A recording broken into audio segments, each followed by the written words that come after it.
C'est pourquoi, dans l'esprit de la Charte des Nations Unies et pour cultiver la paix, notre mouvement appelle Marseille, ville cousine de Gaza par son histoire et son port 2 fois millénaire, à s'engager dans un jumelage avec ces cités martyrs. Nous n'oublierons pas non plus de tout mettre en œuvre pour dénoncer l'accord de partenariat illégal signé avec Jérusalem par l'ancien maire, M. Godin. Mais il y a urgence. Faisons gronder nos voix pour soutenir nos frères et sœurs palestiniens. Faisons entendre nos slogans, qu'ils se portent vers les Palestiniens qui ont besoin de notre solidarité active pour ne pas tomber aux mains du plus terrible ennemi de l'humanité, le désespoir. Alors, que veut-on? Stopper le génocide. Que fait-on? On lève le blocus. Que veut-on? Stopper le génocide. Répétez après moi. Que fait-on? On lève le blocus. Pour conclure, et avant de donner la parole aux organisations qui, en s'exprimant ici aujourd'hui, appellent à cultiver la paix et dénoncent la propagande de guerre d'Iroulian Loséam, permettez-moi de rappeler ceci. La guerre et la paix ne sont pas des faits de nature, ce sont des choix politiques. Le choix de la guerre se nourrit de domination, d'injustice, d'inégalité, de racisme et de pauvreté pour alimenter l'industrie des cercueils.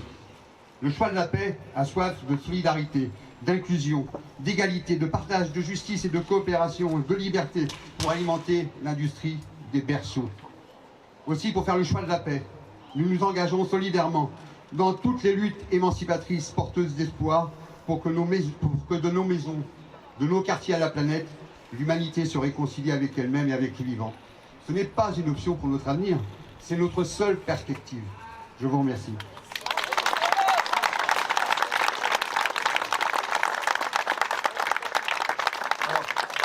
Régine Fiorani qui est maintenant partie au Caire pour aider des Palestiniennes et Palestiniens qui sont blessés. J'envoie un vocal, donc on va le caler. Et camarades, bonjour.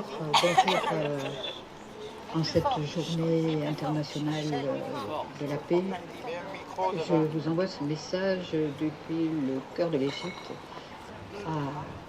très proche de Gaza où le génocide se poursuit. Comment parler de la paix alors que des enfants sont massacrés nuit et jour, que des blessés s'accumulent, que les cadavres sont sous les décombres et qu'il n'y a plus personne pour sortir les vivants qui sont enterrés sous des monceaux de décombres dans la ville de Gaza. Et pourtant, n'est-ce pas le moment où il faut insister sur la paix, mais sur la véritable paix, la paix juste, celle qui pourrait permettre le développement dans cette Méditerranée sans occupation, sans colonisation, sans vol des terres et sans arsenal nucléaire. Démanteler ce nucléaire qui nous fait tous frémir. Israël, plus de 200 têtes nucléaires, on ne sait pas pour la France. Mais comme cet argent serait tellement plus utile pour une éducation à la paix, une éducation pour tous, comme cet argent serait tellement plus utile pour permettre aux gens de vivre à égalité de droits et de devoirs. Je vous adresse juste ces quelques mots et je vous souhaite beaucoup de solidarité, beaucoup de discours pour cette journée.